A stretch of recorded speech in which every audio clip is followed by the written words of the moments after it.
Tales from Ramakrishna, retold by Irene R. Ray and Malika Claire Gupta.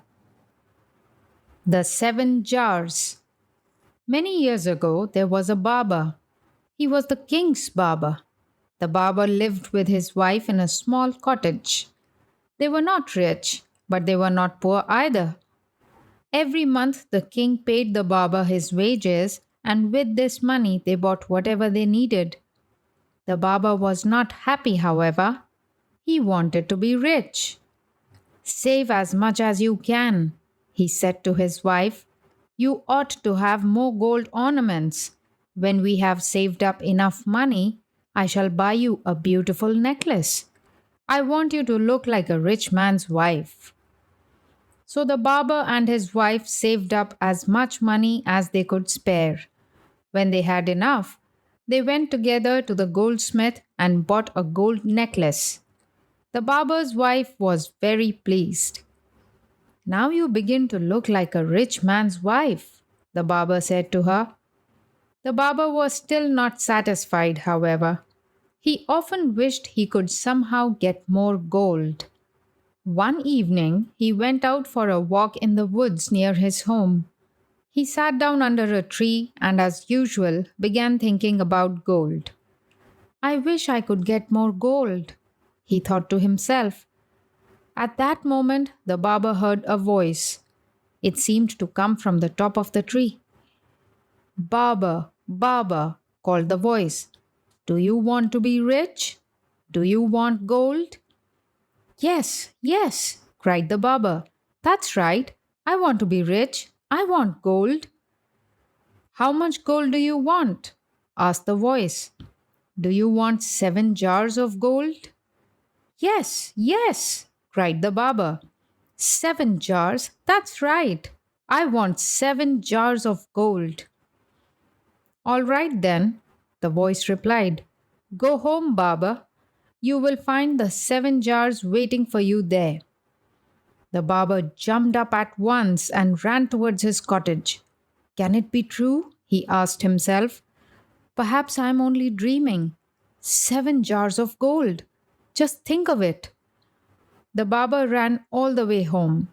Wife, wife, he called as soon as he reached the cottage. His wife came hurrying to the door. She was smiling happily.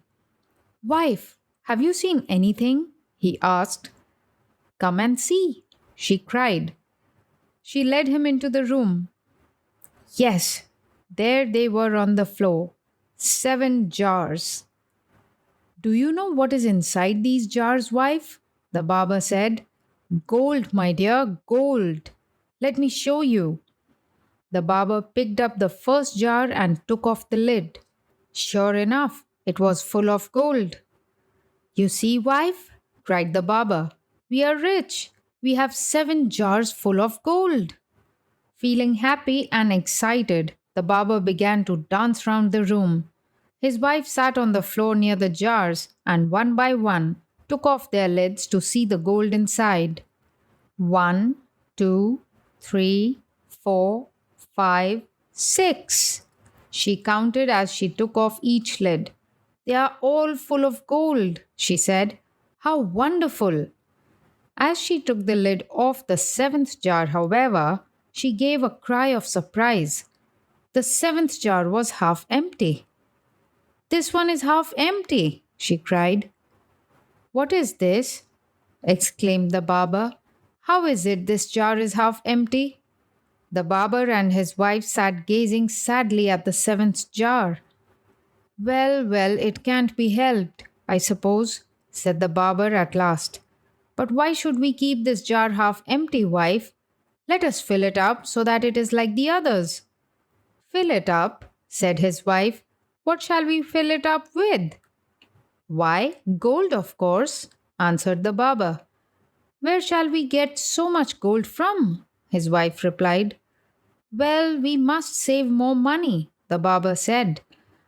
And anyway, we have your gold ornaments. We can begin with those. I'll ask the goldsmith to melt them down. Then we can put the gold in the jar. But, husband, the wife objected. You said you wanted me to look like a rich man's wife. You are a foolish woman, replied the barber. It is true that rich men give their wives gold ornaments to wear, but those men are not the richest men. The richest men keep their gold in jars like these. When we have 7 jars full of gold, we shall be really rich. The barber took his wife's ornaments to the goldsmith.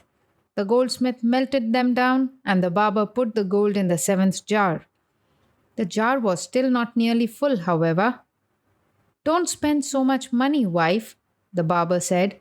We are eating too much. Buy less food, then we can save more money. The barber and his wife began to eat less and less. They both grew quite thin. The king noticed that the barber had grown very thin and always looked worried. What is the matter with you, barber? Asked the king one day. Why are you always so sad these days? You have grown quite thin too. Are you ill?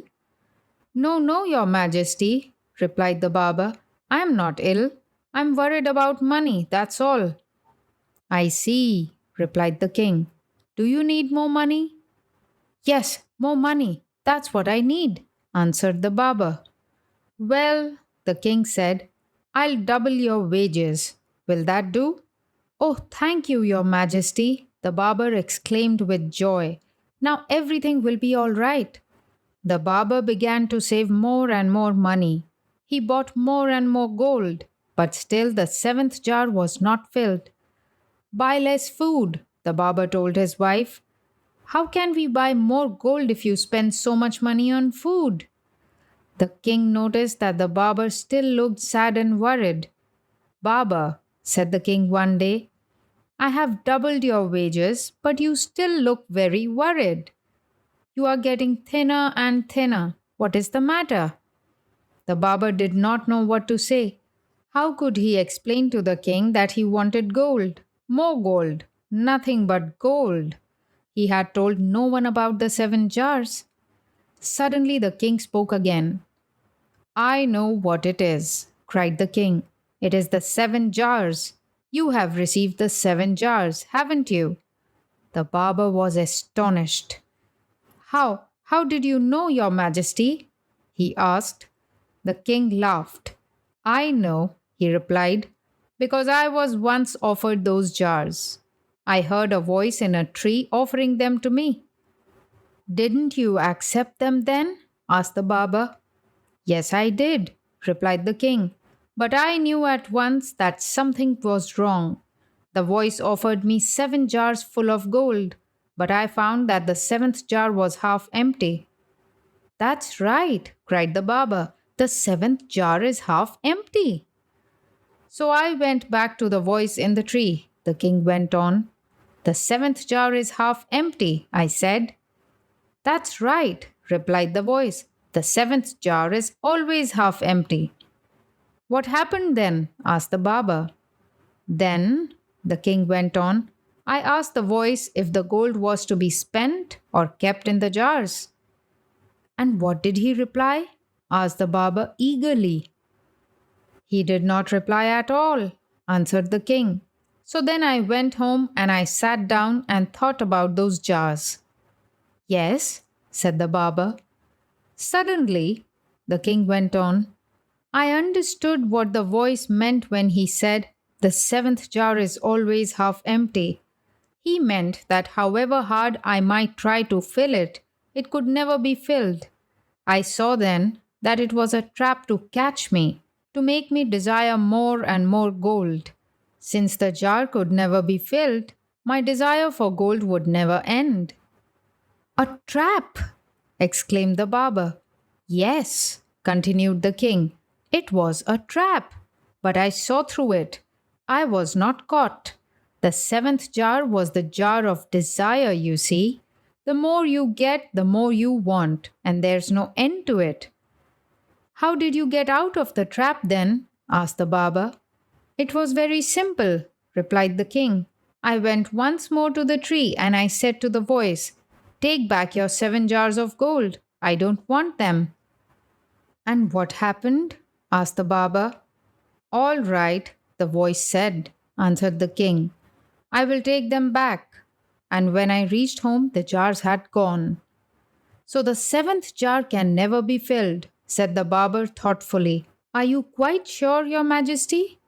There is no doubt about it, the king replied.